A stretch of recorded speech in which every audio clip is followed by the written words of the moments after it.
Welcome to the GAMERamble video review for the Hong Kong Massacre, narrated by me, Darkcloud. As always, the full text version of this review can be found on the GAMERamble website linked below.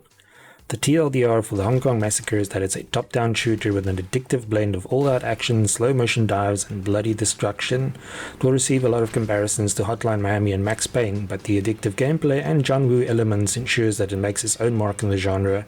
The cutscenes could be better, and the game lacks some polish here and there, but overall it's a great shooter with plenty of thrills to offer for those who are up to the challenge. Gameplay receives an 8 out of 10. The game is challenging and unforgiving, but very addictive and rewarding.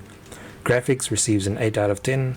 The Hong Kong Massacre features plenty of blood, destructible scenery and interesting locations. Sound receives an 8 out of 10. No voice acting, but the soundtrack and sound effects are good. The overall score for the Hong Kong Massacre is 8 out of 10. Now for the full review. If Hong Kong action movies have taught us anything, it's that if you are a police officer and your partner is murdered, then it's your duty to go on a rampage and avenge them. It's also important to make sure that when you shoot the bad guys in the face, you must do so in the most stylish way possible.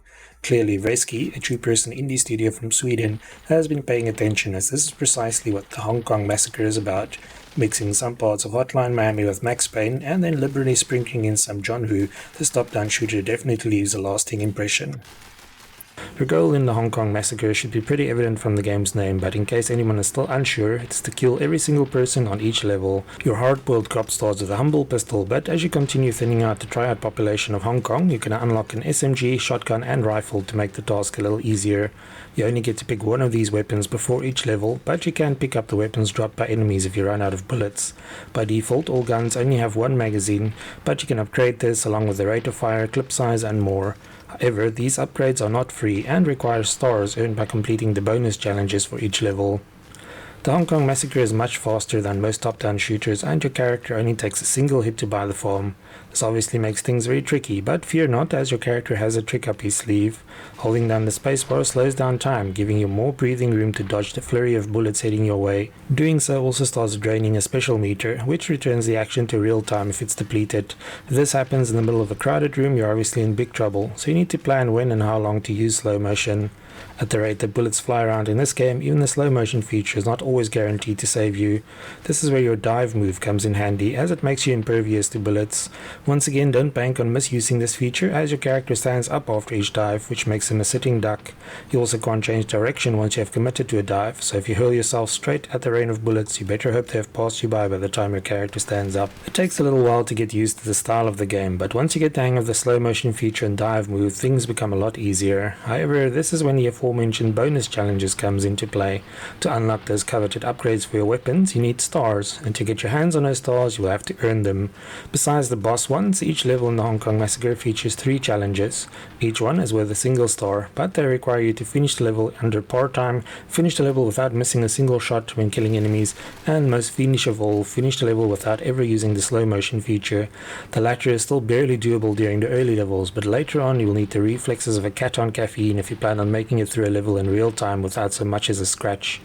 Levels are relatively short, but enemies rarely miss, and it only takes a single hit to send you all the way back to the start. Seeing as some levels have more than 30 enemies laying in wait, and the triad eventually enlists the aid of bulletproof vest-wearing mercenaries, you have your work cut out for you. The plot of the Hong Kong Massacre is a bare-bones affair, but the game still includes a couple of cutscenes and interludes that break up the action and show your character gathering information about where to go next.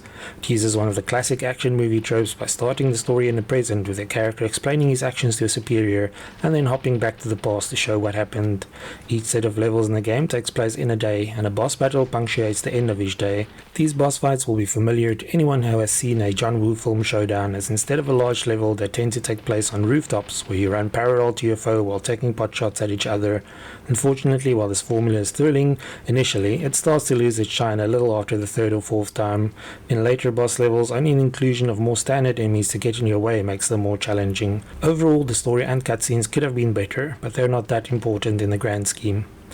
The Hong Kong Massacre is an undeniably challenging and addictive game, but it's also pretty good looking, which is particularly impressive considering the small size of the development team. There are several locations to visit, ranging from seedy bars and restaurants to hotels, warehouses, rooftops, back alleys, and just about every place you might have seen featured in a Hong Kong action film. While many of these places look run down when you arrive, there's usually very little left apart from blood and debris when you leave.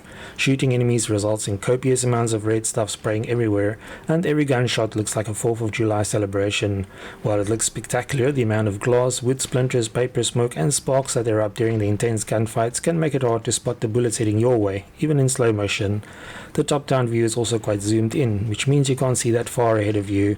Another minor gripe we have is the fact that it isn't always immediately apparent if an object can provide cover or not, which has resulted in us getting gunned down in spots where we thought we were safe. The game does feature some helpful red arrows to indicate the direction of enemies and drop weapons, but don't rely on these too much, as enemies might still surprise you if you don't pay attention to your surroundings. The soundtrack for the Hong Kong Massacre is as dark and brooding as you would expect from a game with such a gruesome title, which means it's a perfect match for the action. Another bonus is that the tunes never become repetitive, which is essential for a game such as this one, where you'll have to retry some levels many times. The sound effects are solid, although you will hear mostly gunshots and glass shattering.